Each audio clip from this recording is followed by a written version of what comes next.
Hai kawan lover, hari ini Blitar cukup mendung, suasana seperti ini mendung. Di daerah sini sering hujan, jadi musim hujan ya, musim hujan, musim angin, cuaca seperti ini harap berhati-hati dengan koi-koinya karena di musim seperti inilah koi mudah sakit. Cuaca yang begini membuat air itu berubah-ubah suhunya, kadang kadar pH-nya pun juga ikut berubah-ubah, jadi harap diwaspadai. Nah, kali ini kita akan membahas tentang cara perilisan ikan saat beli ikan online. Simak videonya sampai akhir.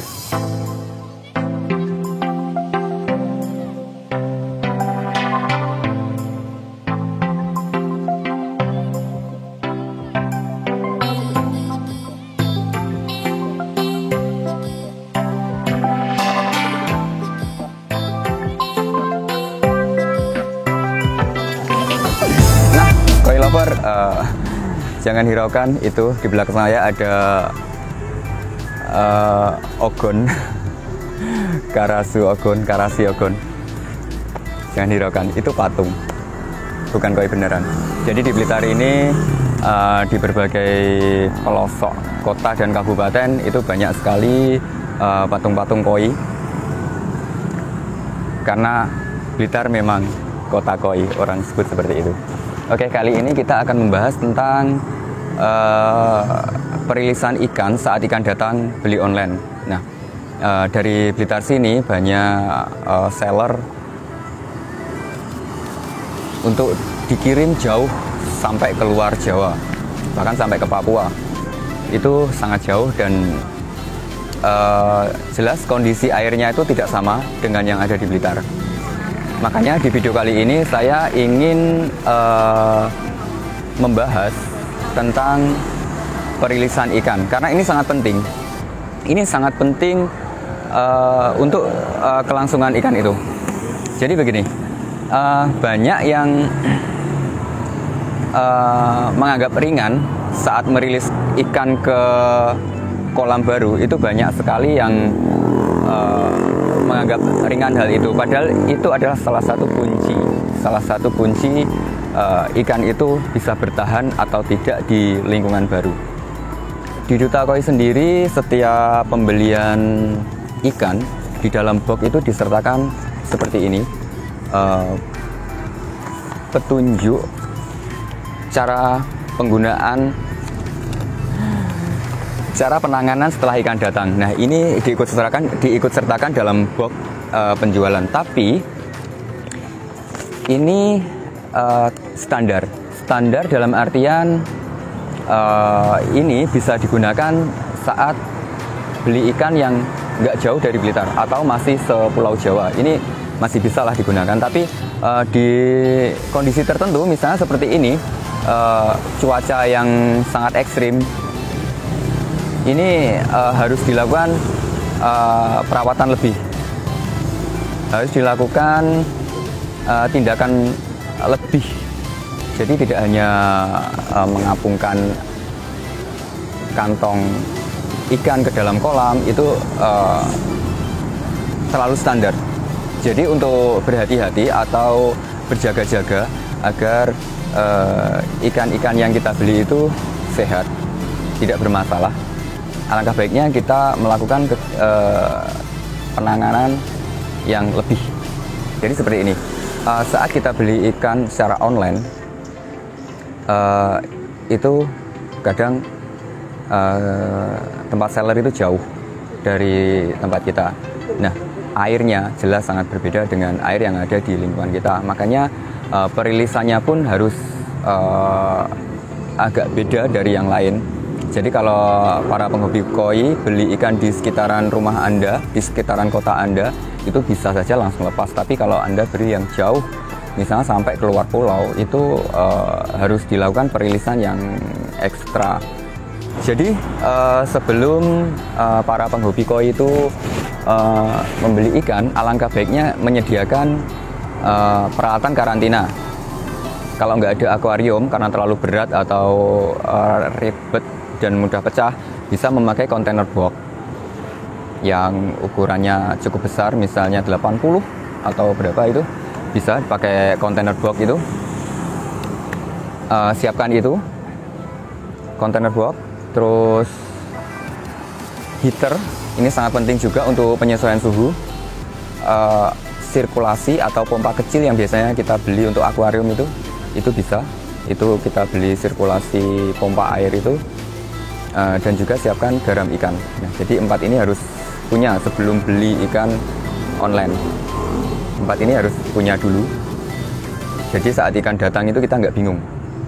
Setelah ikan datang, kita lakukan unboxing.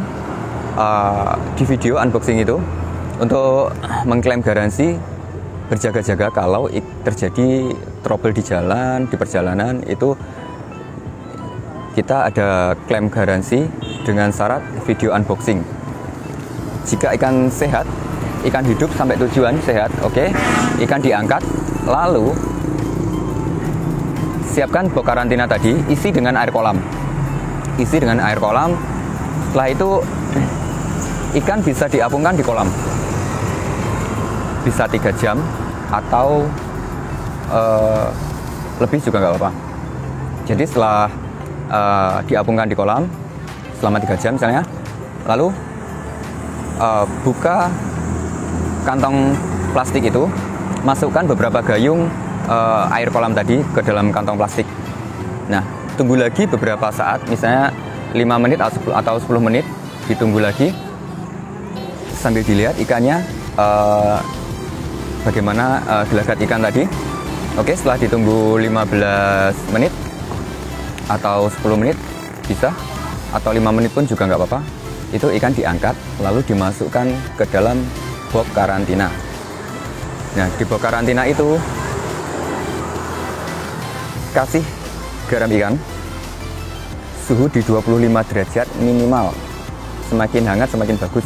Jangan sampai lebih dari 30 ya, 20 sampai 30 derajat, itu ikan akan tenang. Garam ikan, heater di 25 sampai 30, dan jangan lupa aerator. Tadi 4 ya, 5 sama aerator. Nah, jangan lupa aerator dan sirkulasi difungsikan. Ikan biarkan di dalam box. Setelah itu kita bisa mengamati ikan tersebut, bagaimana gelagatnya. Jikalau ikan masih stres, dalam keadaan stres, biasanya ikan stres itu turun ke bawah, mendasar, itu biasanya ikan stres. Atau ikan tidak nyaman dengan suhu baru, atau kandungan air itu tidak nyaman dengan ikan tidak nyaman dengan air itu, ikan akan lompat-lompat. Jadi diusahakan box karantina itu ditutup, entah itu jaring, kalau bisa ya jaring atau apa gitu ditutup. Kita pastikan ikan itu gelagatnya normal. Kalau dia mendasar, berarti dia nggak nyaman. Itu biasanya dikasih garam ikan atau heater 25 derajat ke atas sampai 30, itu ikan akan normal kembali. Nah, dalam proses penyesuaian suhu inilah yang sangat penting. Kadang orang mengabaikan hal ini. Suhu tidak sesuai dengan ikan, atau suhu baru, lingkungan baru itu membuat ikan stres, akhirnya ikan memerah-merah, bergurat. Lebih parahnya sampai ada spot-spot merah, itu sangat berbahaya. Jika masih terjadi guratan merah di ekor, di sirip, itu sebenarnya tidak masalah, itu cuma stres. Dan dengan garam dan heater itu akan hilang sesuai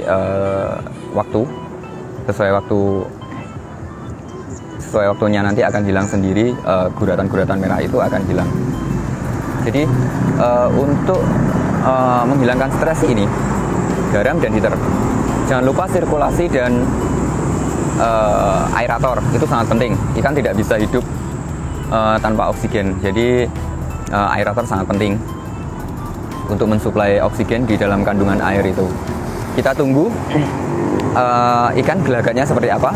Setelah ikan terlihat tenang, oke, kita tutup. Kalau ikan masih takut atau terjadi ikan stres yang takut, ikan takut selalu ingin mojok lari kemana-mana, itu ikan takut itu bisa ditutup.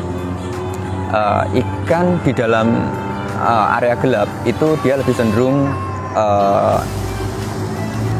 tenang.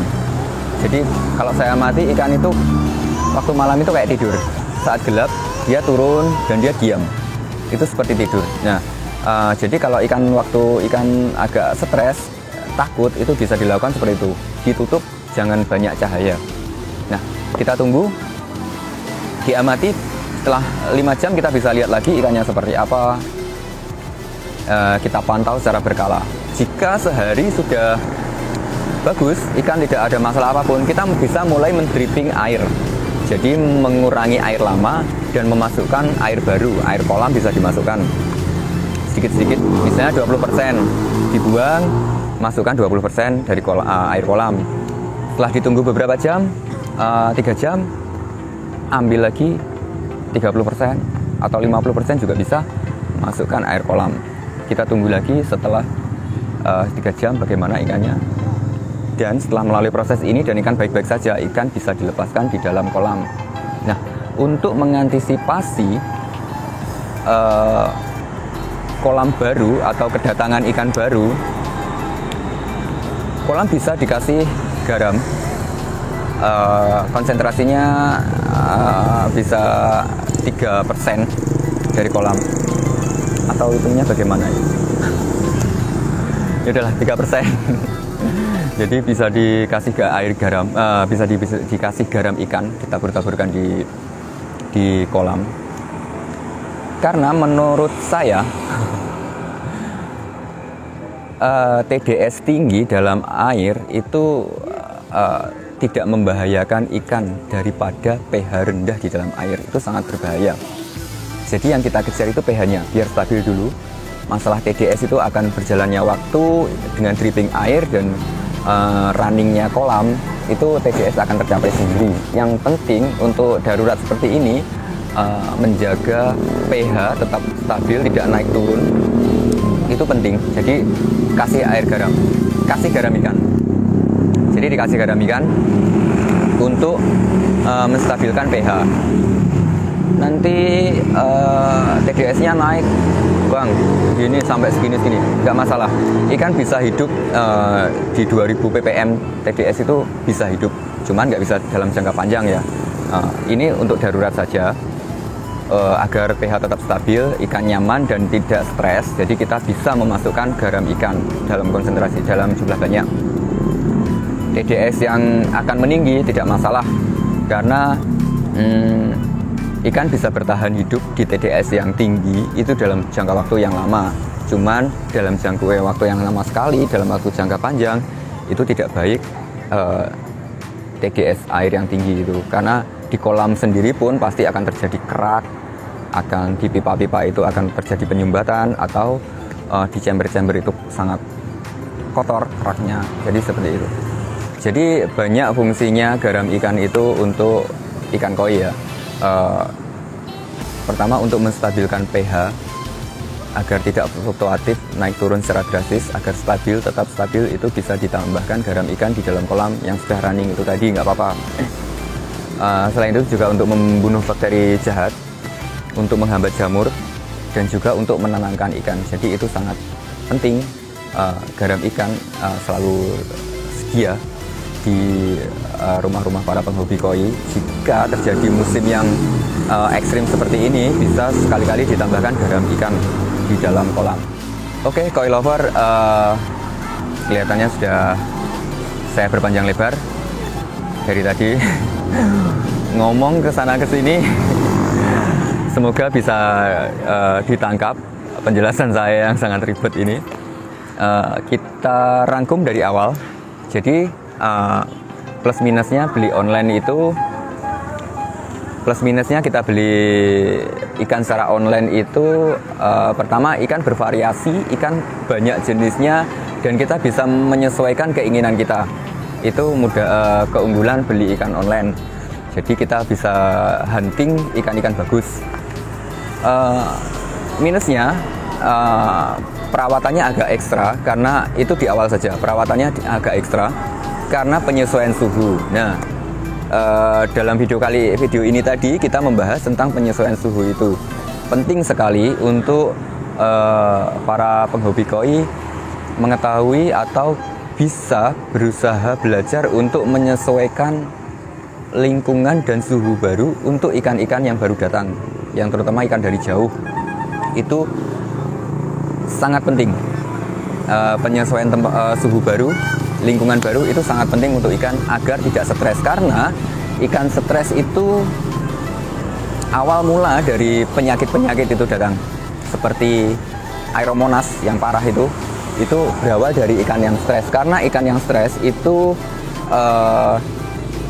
sistem imunnya akan turun, drop sekali, dan jamur atau parasit-parasit itu dengan mudah menginfeksi ikan tersebut. Jadi sangat penting penyesuaian suhu agar ikan tidak stres. Itu kuncinya di situ. Setelah itu beli ikan online juga, sebelum beli harus punya box karantina, heater, aerator, sirkulasi udara, dan garam ikan. Jadi harus punya itu ya, box untuk karantina, heater, sirkulasi, pompa kecil, terus aerator, itu sangat penting, dan juga garam ikan. 5 ini harus punya untuk penghobi koi ya. Walaupun kita nggak sering beli ikan dari jauh, sering beli ikan online, ini juga penting untuk jaga-jaga jika terjadi trouble di kolam kita. Misalnya ikan kita bertelur, tiba-tiba bertelur di kolam. Nah, itu untuk eksekusi kita harus mengangkat ikan dan harus mengkarantina ikan, dan harus kolam dibersihkan. Kalau kita nggak punya box karantina, kita nggak punya peralatan-peralatan karantina, itu akan sangat repot kita. Jadi kita harus punya box karantina, tempat-tempat karantina itu kita harus punya untuk jaga-jaga eksekusi tadi. Kalau jika terjadi suatu hal di kolam kita, misalnya ikan bertelur atau ada ikan sakit, kita bisa angkat ikannya dan karantina. Itu sangat penting. Jadi saya rasa cukup sekian penjelasan saya. Mungkin terlalu ribet ya. Maaf. Mungkin bisa tanya di kolom komentar tentang penyesuaian ikan saat ikan datang. Jadi saya rasa cukup sekian. Salam koi lover. Bye.